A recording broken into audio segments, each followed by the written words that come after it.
On this week of KCAT News, Emma Seville and Sailor Neff recap the classic Capture the Turkey tournament at the Mulvane Grade School. As winter sports starts to kick off, GGR is here. The Critic is back with a new game to review that has a twist on a timeless classics, and roaming in the halls is all about Thanksgiving. I'm Caleb Perkins, and KCAT News starts right now.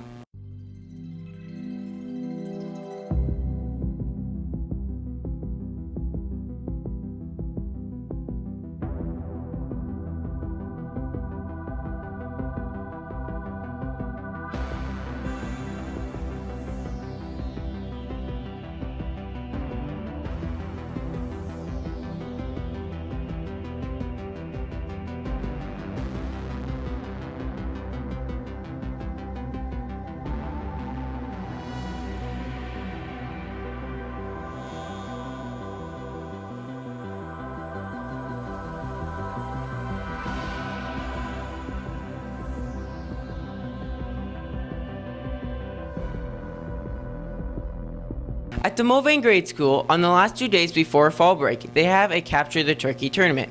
Emma Seville and Sailor Neff are here to explain Capture the Turkey and the results this year. This week, I'm going to be talking about the rules for Capture the Turkey. Forwards are the only players who can capture the turkeys.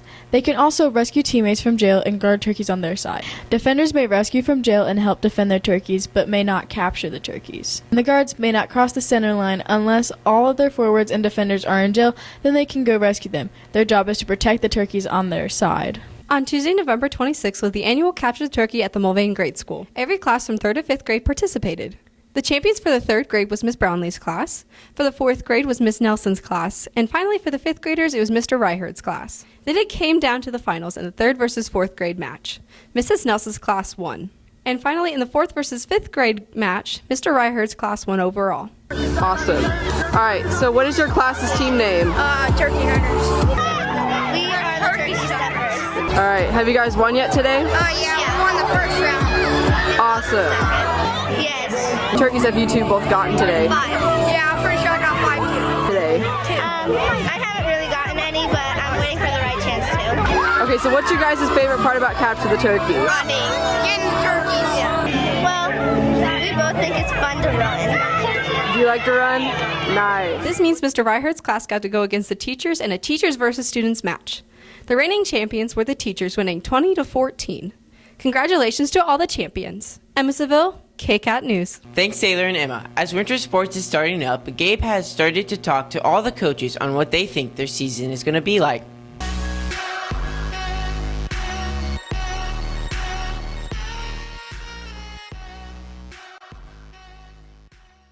Basketball season is finally underway. I caught up with Coach Mike Abasolo and Coach Daniel Myers to see what we could expect from the teams this winter. How do you think the season's going to go? This season will be a pretty good test for us. I think we're definitely going to progress as we go through the season naturally, like every team does. So right now, we're just trying to work fundamentals, work on team chemistry, and then we'll kind of ease into the season as we keep going. So we should be good. And what have you been working on the most in practices? We've been just trying to get familiar with each other. We've been trying to work a whole lot on fundamentals, just really kind of crawl before you run type stuff, and also just trying to get plays memorized and understand the game a lot better. So we're really kind of just starting at a basic level and working up. And who are the leaders on the team?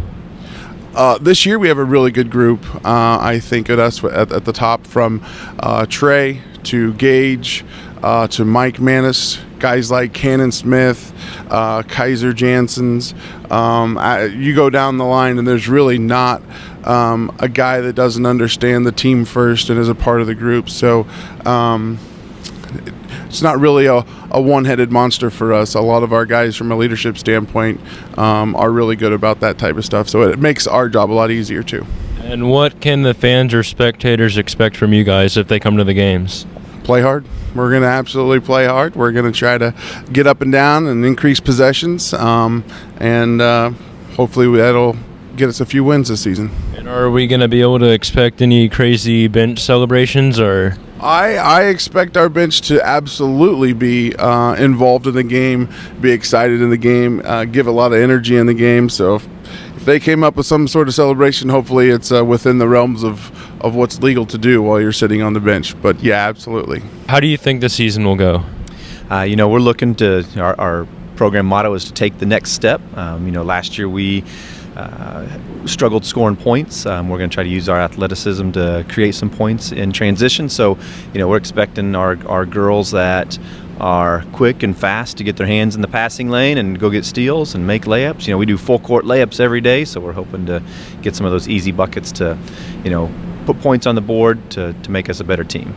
And what have you been working on the most in practices? So, fundamentals, basically, where to be on defense, how to rotate, how to defend pick and roll, how to be the helper, if somebody else is defending pick and roll. So just kind of the fundamental basics of rotating properly on defense. We spent a lot of time just letting them shoot, going through different shooting drills, again, to try to, get their touch back. And so, a lot of just those skills that, it takes that you see on a basketball court. So. And what leaders are on the team this year? We have one senior in Carson White, so she right now is kind of our most vocal leader, and she's doing a great job with that. We are having some young girls step up and try to fill some leadership roles. I don't want to leave anybody out, but just to name a couple that are popping off the top of my head are, sophomore Olivia Lampy is doing a good job being vocal, very encouraging. Sophomore Bennett Cottrell is doing a great job. Some of our juniors are also stepping up in that verbal spot, Caitlin Klein being one of them. We're developing some leaders and, looking forward to them growing as this year goes on. So. And what can us spectators, fans, or parents expect from the team this year if we go to games?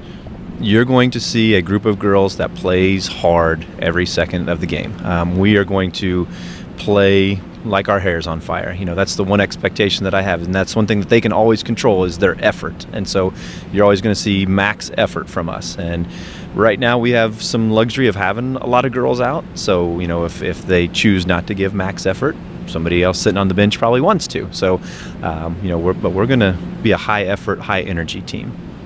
And can you tell me more about the motto and what it means to the team? So motto again being take the next step. So last year being my first year as the head coach, kind of putting in some of the things and ideas that I had. Then we went through that season, the summer, and now 10 practices in. Them just getting more comfortable with kind of my expectations and my terminology. We're just, again, wanting to take one step forward. We can't take steps backwards. No matter how long this thing goes, we have to take a step forward every single year. So that's what I'm trying to get them to focus on, of don't fall back to what happened last year, what the record was last year. Take the next step towards, building this program. Both boys and girls basketball teams will travel to Augusta to kick their season off tonight. That's it for me, Gabe Daniel, KCAT News. Thanks, Gabe. When you think of Mario and Sonic, you don't think of them in the same game. But on this week of The Critic, Trenton reviews a game that has both Mario and Sonic in it.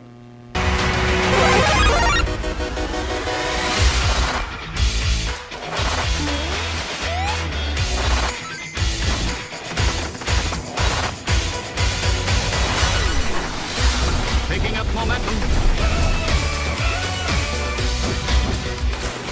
Hello, and welcome back to The Critic. I'm your host, Trenton Ellison. Today, I will be going over the recent release of Mario and Sonic at the 2020 Tokyo Olympic Games. This is the next installment in the Mario and Sonic at the Olympic Games, which started all the way back with Mario and Sonic at the Beijing 2008 Summer Olympics. This game has a lot of returning activities to do, along with some new ones such as karate, skateboarding, climbing, and surfing.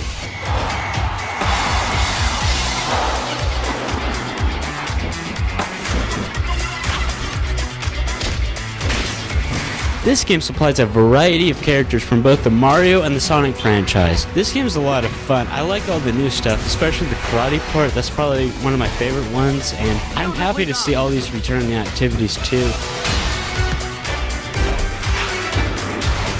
It's been a while since the last one. The last one released in 2016. Overall, I would give this one a 7.5 out of 10 gold medals. That's all for this week. Trenton Ellison, KCAT News.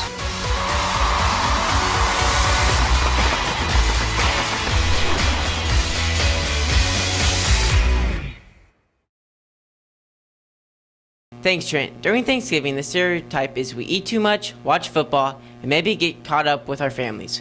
Well, Trenton and Andrew roamed the halls to see what Thanksgiving was like for MHS students. Hello, and welcome back from the Thanksgiving break. We all hope you had a great time. Today, we will be talking about people and seeing what their favorite food is and seeing if they have any cool stories or funny stories that they like to tell us. What's your favorite Thanksgiving food? That would have to be probably green bean casserole. Mashed potatoes. Taters. I don't eat food. Roll. Mac and cheese. Chair.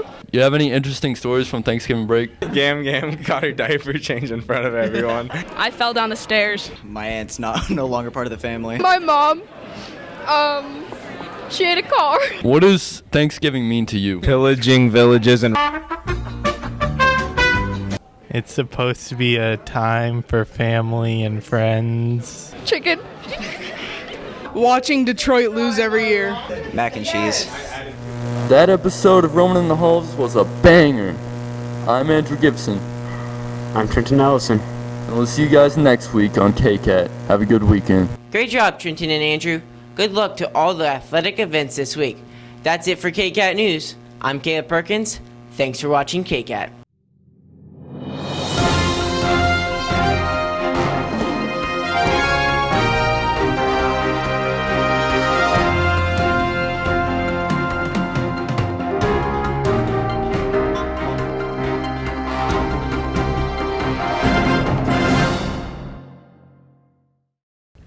Not good. Thanks for watching KCAT.